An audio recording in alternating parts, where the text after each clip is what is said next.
Kararating ko lang, ako'y galing sa bayan ng Ragay. Sinamahan ko si mama kasi nagpa-blood test siya. Pero dahil nga masyado kami natagalan, mag-aalas 12 na ng tanghali bago kami nakauwi. Mag-aalam tayo nung baka ni mama kasi yun nga yung baka ni mama kasi nung dumating siya galing sa Manila. Inuwi doon sa kabilang bahay namin, tapos pinabalik ulit dito kasi siguro yung baka niya inanibago. Hindi sumusunod sa kanya, ayaw nang kumain doon. Kaya ayaw din daw uminom ng tubig, tapos pagala-gala lang. Pero nung ibinalik namin siya dito, okay naman siya. Kaya sabi ko sa kanya, nung pinadala ulit niya dito, kami na lang mag-asawa yung mag-aalam-alam, mag-uula. Para kasi delikado na rin sa kanya at gawa ng kapag hinihilan niya yung baka ay para alamin ay hinihilan na rin siya. Kaya delikado na rin para sa edad niya kasi 72 na si mama, mga kagala.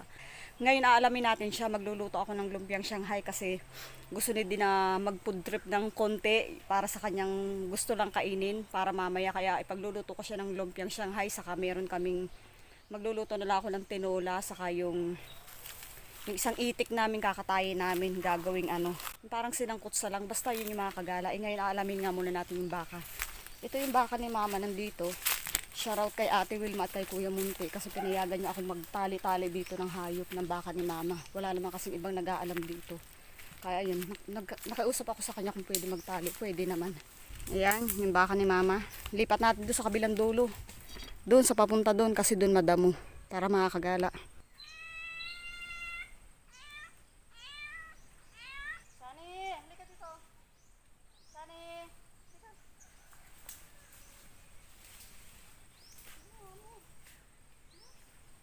Sabit-sabit ka na naman. Sabit-sabit ka na naman.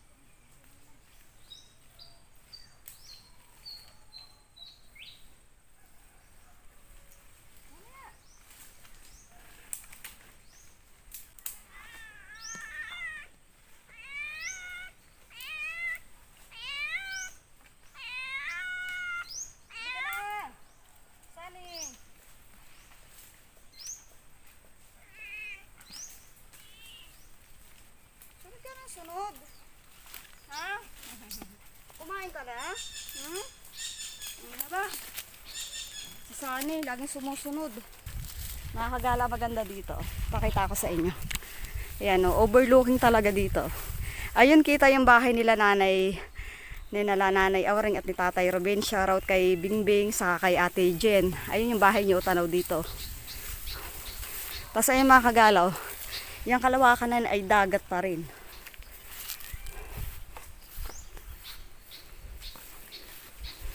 Dito ko na lang siya itatali. Dito na lang sa niyog na to kasi wala namang ibang nasisira dito. Wala namang maliliit na niyog kaya dito ko na lang siya itatali.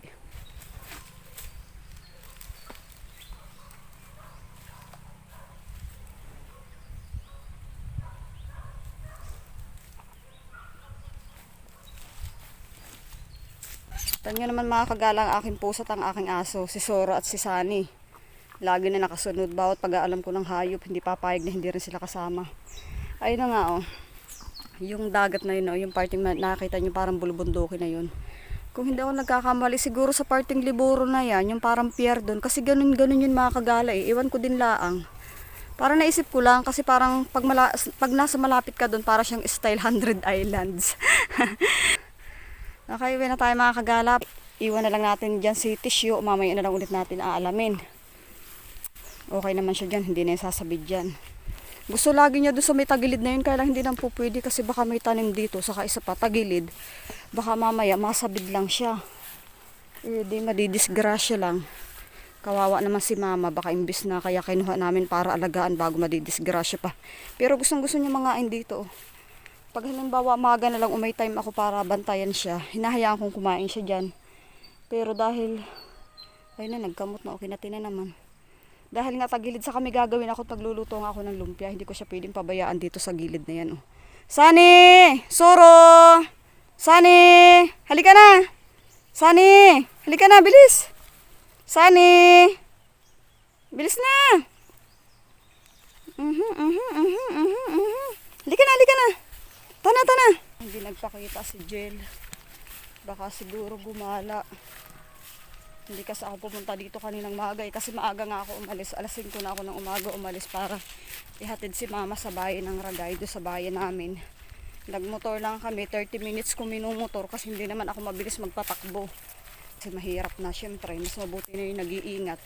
Kaya matagal ang punta namin sa bayan. Nabot kami ng 30 minutes. Ang iba kasi mga 15 minutes, matagal na yun. Ako hindi ako pwede kasi isa pa si mama yung kasama ko. Mahirap na. Alam niyo na pag senior. Mga pinamili ko, meron ako dito dalawang pack ng lumpia wrapper. 48 daw ang laman nito, 48 na piraso ang bawat isa. 1 kilot kalahating pang lumpia Shanghai ang binili ko. Kaya bumili ako ng meron ako nor cubes kasi magtitinula ako mamaya. At meron ako ditong sibuyas bawang. Ito shampoo to, ginagamit namin yung tissue. Tapos meron akong carrots. Luya, kasi nawala na kami dito ng luya, naubos sa mga kagala, kaya bumili na ako ng luya. 10 piso lang to. Baka magamit natin mamaya sa ating pagtitinula, parang wala na ako dyan, stock din, last na yung nakuha ko dyan. Uy, meron tayong celery. Gusto ko talaga mga kagala sa lumpiang Shanghai na mayroong celery. Kapag walang celery, parang hindi ko kontento at hindi masayang lumpiang Shanghai ko kapag wala nyan. Kasi ito yung ating ground pork. Puhugasan na natin. Ayan, yan ang itsura ng ating ibabalot. Mga kagala, medyo makulimlim na naman ang panahon ngayon. Walang mamaya sa inaya ni Argel na mga taga rito din lang naman, kami lang na magkakapatid sa kayong ibang di naman malayo sa amin kasi magtatagay lang daw naman sila ng konti. Magkukubosahan at magkukwentuhan din lang.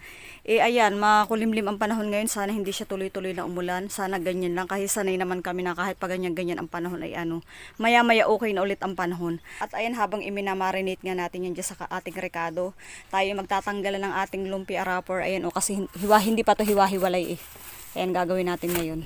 Ay mga kagala, tapos na ako magbalot ng lumpia. Ayan, late ko na alala. Ilalagay ko na sana sa ref. Naalala ko biglang hindi ko pala pakita sa inyo. Ayan, meron akong ibinukod-bukod kasi may mga kapatid akong hindi makakapunta dito lalo't umuulan na. Ako baka hindi na makasaglit dito kaya tinirhan ko na sila. Yan, tapos ito sa isang plastic.